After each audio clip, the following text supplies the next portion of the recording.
Hi, Assalamu alaikum. I'm Mohammad Shafis Kobi, founder and CEO of Gastroid Research Group. আমি BPharm শেষ করেছি department of pharmacy international Islamic university Chittagong. আপনারা সম্ভবত IIUC নামে চিনবেন। তো আজকে আমি দেখাবো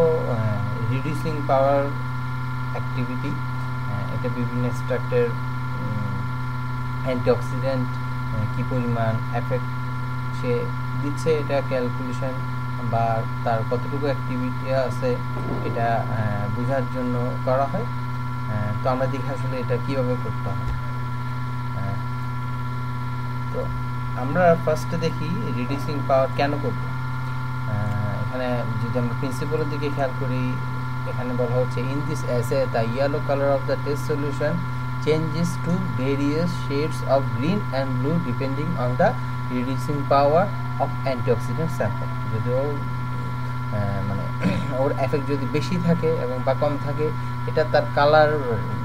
ইয়েলো কালার থেকে অন্যান্য গ্রিন বা ব্লু কালারের পরিবর্তন হওয়ার উপর ডিপেন্ড করবে, তার কতটুকু বেশি এফেক্ট আছে। The reducing capacity of a compound may serve as a significant indicator of its potential antioxidant activity. The presence of reductants such as antioxidant substance in the sample causes the reduction of the ferric ferrocyanate complex to the ferrous form of donating an electron. তো আমরা এটা থেকে বুঝতে পারি যে ferric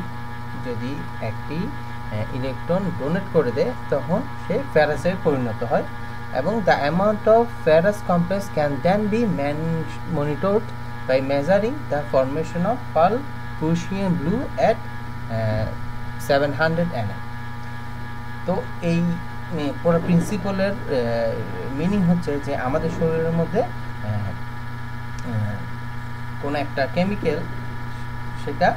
অক্সিডেশনের মাধ্যমে একটা ফর্মে ফিরে আসে, আর অ্যান্টিঅক্সিডেন্টের কাজ বা রিডিউসিং পাওয়ারের কাজ হচ্ছে ওই অক্সিডেশন হওয়ার পরে যেই একটা যৌগ তৈরি হয় বা একটা কম্পাউন্ডের একটা স্টেটে চলে যায়, ওটাকে আবার রিডিউসিংয়ের মাধ্যমে তার আগের অবস্থানে ফিরে যাওয়া। সাপোজ ফেরাস অক্সিডেশনের মাধ্যমে ফেরিকে পরিণত হলো, তো আমাদের কাজ হচ্ছে অ্যান্টিঅক্সিডেন্টের কাজ হচ্ছে এই ফেরিককে তার পূর্বের অবস্থা, তার মানে ফেরাসে নিয়ে যাওয়া বা ফেরাসে পরিণত করা। তো আমরা এই টেস্টে, এই ইনভিট্রো টেস্টে দেখব যে কিভাবে সেই ফেরিক থেকে ফেরাসে নিয়ে যাচ্ছে আমাদের কোনো এক্সট্রাক্ট বা কোনো একটা ড্রাগ। তো আসলে এটা আমরা কীভাবে করব, আমরা রিয়েজেন্ট এবং ম্যাটেরিয়ালগুলো দেখি আসলে কী কী ইউজ করতে হবে। এখানে ইউজ করতে হবে পটাশিয়াম ফেরোসায়ানাইট, ট্রাইক্লোরোএসিটিক অ্যাসিড, ইএসি, টিসিএ আমরা বলি, ফেরিক ক্লোরাইড, যেহেতু এখানের মধ্যে ফেরিককে ফেরাসে পরিণত করতে হবে। তারপর আমাদের লাগবে ফসফেট বাফার, আমাদেরকে স্ট্যান্ডার্ড ড্রাগ হিসেবে লাগবে স্করবিক অ্যাসিড, আমাদেরকে ওয়াটার বাথ লাগবে কম করার জন্য, সেন্ট্রিফিউজ মেশিন লাগবে, পিপেট লাগবে এবং ইউভি স্পেকট্রোফটোমিটার লাগবে। প্রথমে আমাদেরকে বিভিন্ন সলিউশনগুলো তৈরি করে নিতে হবে। প্রিপারেশন অফ রিয়েজেন্ট, তো আমাদেরকে তৈরি করতে হবে পটাশিয়াম ফেরোসায়ানাইডের সলিউশন 1%, তারপর তৈরি করতে হবে ট্রাইক্লোরোএসিটিক অ্যাসিডের 10% সলিউশন, এবং তারপর তৈরি করতে হবে ফেরিক ক্লোরাইড সলিউশনের 0.1%, এবং আমাদেরকে ফসফেট বাফার তৈরি করতে হবে যার মলার হবে 0.2, এবং আমাদেরকে স্ট্যান্ডার্ড অ্যাসকর্বিক অ্যাসিড বা আমাদের এক্সট্রাক্টেড যেটার আমরা রিডিউসিং পাওয়ার বের করব তার বিভিন্ন কনসেন্ট্রেশন আমাদেরকে তৈরি করে নিতে হবে। তো ফার্স্টে কী করতে হবে, প্রথমে আমাদেরকে নিতে হবে 1 ml of plant extract or standard of different concentration solution was taken in the test tube। আমরা প্ল্যান্ট এক্সট্রাক্ট এবং স্ট্যান্ডার্ডের বিভিন্ন কনসেন্ট্রেশনের প্রতিটা আলাদা আলাদা টেস্ট টিউবে 1 ml করে আমরা তাদের থেকে সলিউশন নিয়ে নিব। এরপরে আমাদেরকে করতে হবে তাদের প্রতিটি টেস্ট টিউবে 2.5 ml of phosphate buffer, যার মোলারিটি হচ্ছে 0.2, and 2.5 ml of potassium ferrocyanide যার যেটা হচ্ছে 1% solution are added in the test tube সবগুলো টেস্ট টিউবে আমাদেরকে দিতে হবে তারপর the reaction mixture was incubated for 20 minutes at 50 degrees Celsius to complete the reaction আমাদেরকে এটাকে 20 মিনিট রেখে দিতে হবে ইনকিউবেটরে 50 ডিগ্রি সেলসিয়াসে এবং তারপরে আমাদেরকে এই সলিউশনগুলো নিয়ে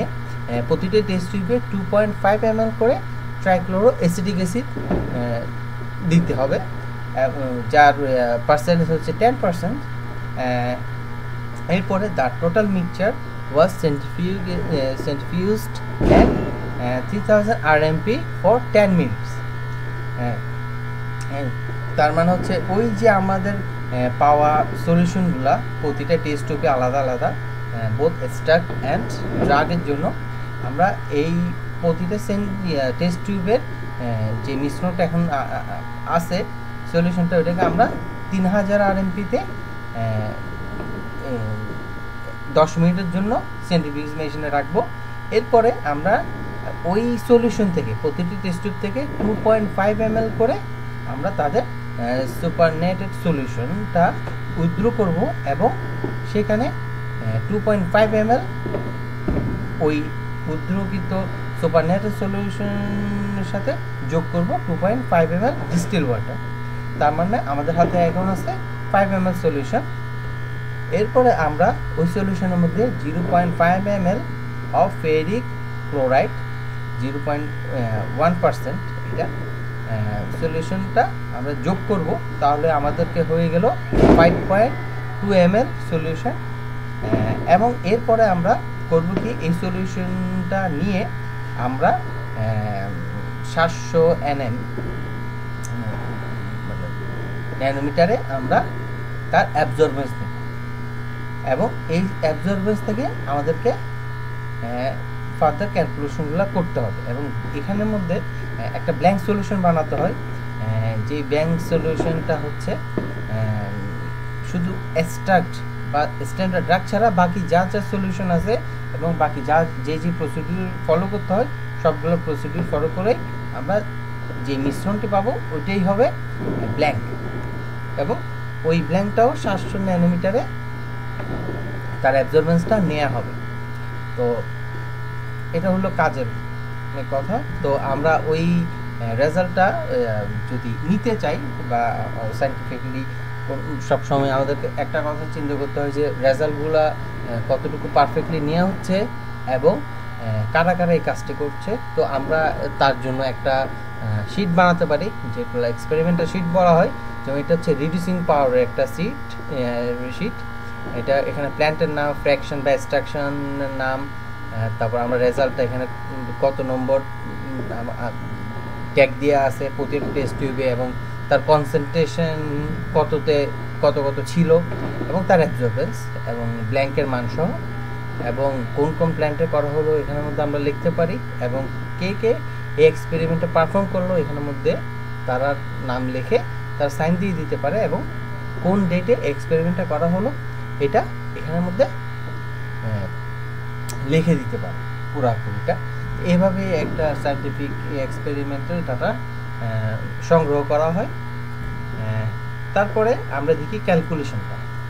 ক্যালকুলেশনটা খুবই সিম্পল প্রতিটা কনসেন্ট্রেশনে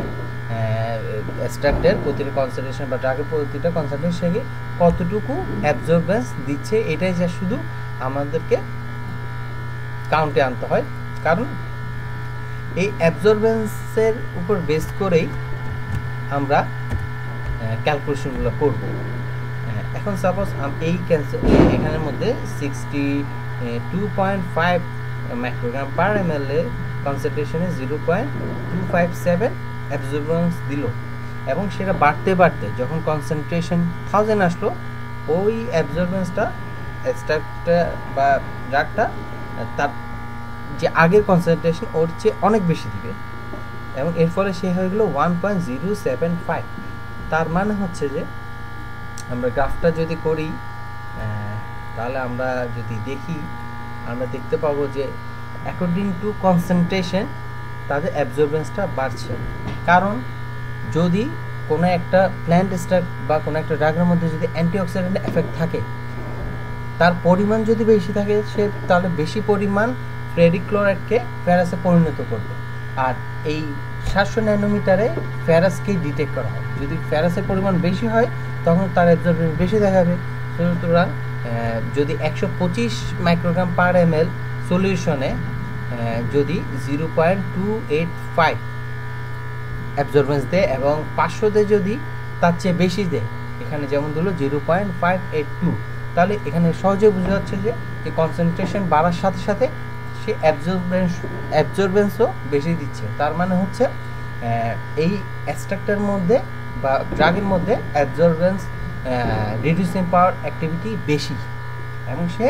ডোজ ডিপেন্ডেন্ট এবং কনসেন্ট্রেশন ডিপেন্ডেন্ট।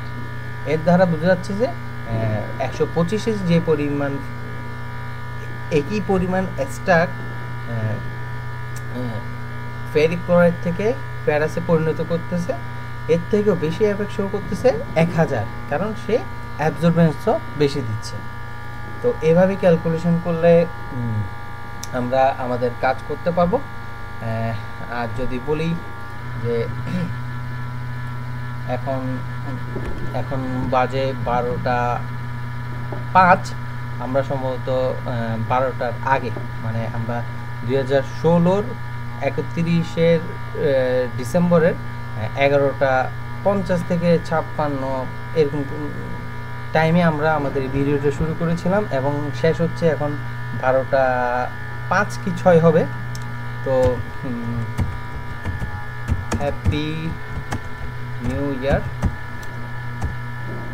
2017।